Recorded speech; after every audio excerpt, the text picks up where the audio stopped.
So, having been a serial founder myself and speaking from experience that has served me really well over my whole startup career, the one thing that I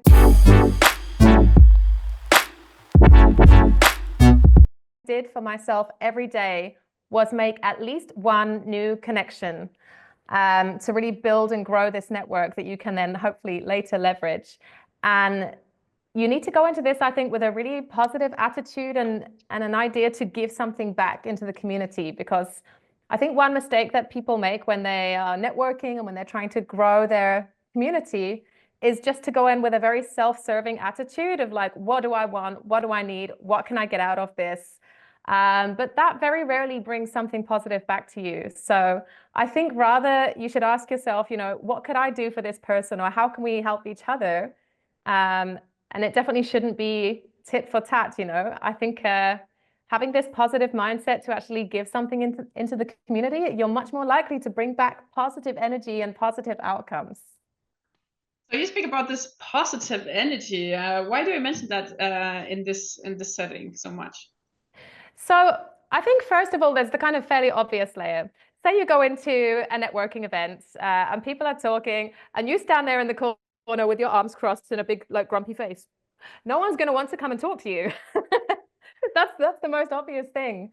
And I really recognize that I'm very privileged to be a naturally bubbly person. I'm a social butterfly. I'm an extrovert, and I know that doesn't come so easily to everybody.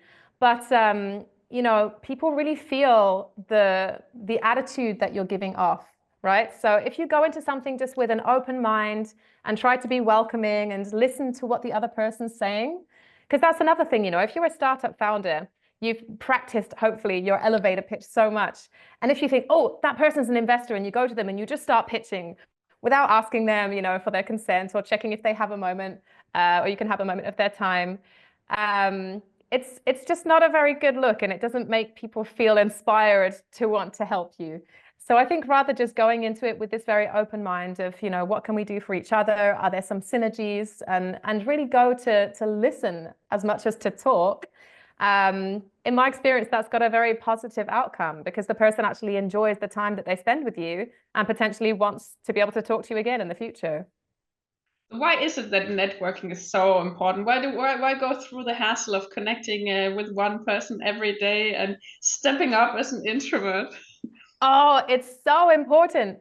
So I think so many of the positive things that have happened to me through my journey of entrepreneurship, and that means directly like paths that have led to me getting investment in my company, directly getting customers, directly getting employees that have joined my team, have been through networking. So I think first of all, you never know who you're going to meet, and you never know who that person knows. So it might be that the person that you're talking to might not be able to help you directly, but once you tell them what you're doing, and if they can feel the passion of the problem that you're solving with your business or with your venture, they might say, oh, do you know what? I know someone else who's working in that space. I'm going to connect you.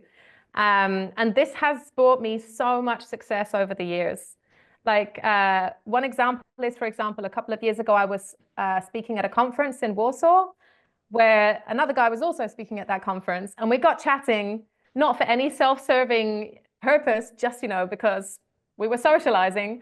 And it turned out he was so supportive of my career because he just really believed in what I was building that he then invited me to the World Economic Forum, as his +1 in Davos, and just introduced me to so many incredible investors in the climate tech space, which is the area that I was hoping to break into. And I felt like I got so much access to such incredible people just because I had a nice conversation with this one guy at an event that we both happened to be at. So you just never know what doors are going to open. I love that. You never know which door is going to open, but you need the doors to open, and you're gonna also feel great when you open doors for other people. Of course, a door's never going to go up. A door is never going to open if you don't knock. So, is there such a thing as too much networking in your opinion? Yes, because of course everyone's got their own level of social battery. Especially if we're talking about introverts versus extroverts, not everybody has that capacity to be able to go out and socialize every night. So it's also very important to prioritize rest and self-care and to do whatever you need to do personally to recharge your batteries.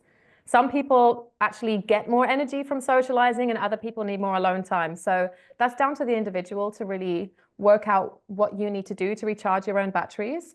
But you can also be more selective in the type of events that you go to. I think when you're a new founder, there's kind of the temptation just to say yes to everything because you just want to get out there as much as possible. But you can, as you get better known in your industry, you can afford to be a bit more selective and maybe just go to the events that are very targeted about the industry that you're working in, or where you know that you're going to meet the right type of people that you can really resonate with. So yeah, kind of rather than the spray and pray approach, you can be a little bit more targeted of where you're investing your energy. Spray and pray. Yeah, just put it out there everywhere and see who's picking up on it. I love that. Okay, so the daily advice is, first of all, make a new connection every day. Second of all, make sure that you have the giving top of mind. Absolutely, yeah. And when I say make a new connection every day, that doesn't have to be face to face, of course. There's definitely days where I stay home and don't leave the house at all. But there are so many, social networks. Everyone's using LinkedIn to make connections. Or it might be, asking someone you already know if they can introduce you to somebody that you've recognized could be helpful for your business. So, there's lots of different avenues to how you can make that new connection. It doesn't have to be face to face. It can be online. It can be also just kind of doing a bit of research about, who would you like an introduction to in the future, and kind of creating more of a targeted list of, potential people you would love to add to your network in the future. But this other aspect about giving, so I've been in the startup ecosystem for 15 years now. First as a serial startup founder, and back then I had no mentor, I didn't know what I was doing, and I really learned a lot of lessons the hard way. And then over the years, I've run an accelerator and a venture builder lab, and then eventually moved to venture capital as investment. And what I've done over the years is gradually more and more pro bono mentoring, especially for women founders, because they're going through the same journey that I've been through and probably facing a lot of the same challenges that I faced. And also for first-time founders, when somebody just has like no idea what they're getting themselves into.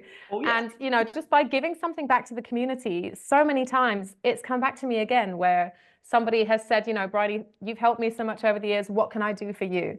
And as hopefully as their success grows, their quality of connections also grows. And I've had some of the young women that I've mentored that have made some incredible introductions for me that have really grown into something very fruitful. And that's only because I gave something without expecting something in return. And even maybe years later, it came back around. So go out and make a difference for people's life, grow your network, and do it on your own pace. If you're an introvert, or make a list of who you are going to reach out to when you have the energy to do it. Yeah. Just get started. Your business is depending on it, as I hear it from you. Absolutely. Yes, and of course, important to remember, you also say words like having a pitch prepared. It's not like you're just going out there and one day to another and say, I'm going to network. You also bring something, and you have a plan, and you have a business, and you want to work on it, and you know where you want to take it, right? And you actually also do the work on the business and to grow that. And with all of that already settled, then the network is going to multiply the effects of your work. Yeah, that's why it's called the network effect, right? Yeah, the network. But you have to do the work first, and then use the network to get the network effect. Yeah. Absolutely, yeah. I think going into an event well prepared is so helpful because, first of all, if you're someone who might feel a bit nervous or apprehensive about going into one of those social networking situations, you'll have a lot more confidence if you know that you're prepared. So as a startup founder, you're the one that knows your business inside out, or you should. And yes, you should have that elevator pitch that's just a simple sentence describing what it is that your company does. Because at networking events, it's normally how the conversation goes. It's like, hi, nice to meet you. What's your name? What do you do? And then you need to be ready to be able to describe briefly what you do. Because also, if you take a very long time and it's very convoluted with lots of technical terminology, you're going to lose their interest quite quickly. So you need to be able to make it very quick and simple, something that your grandma would understand. And hopefully then the conversation can go on from there. But yeah, it's been something that has been one of the most valuable assets of my career, just to build and grow my network, to continue giving back into the startup community without expectations of what you'll get back. And trying to just put some positivity out into the atmosphere. All right, if that's not an invitation for you to go out there and do some networking, I don't know what will be an invitation. So just have fun networking, and thank you very much, Bryony. You're very welcome. Thanks for having me today.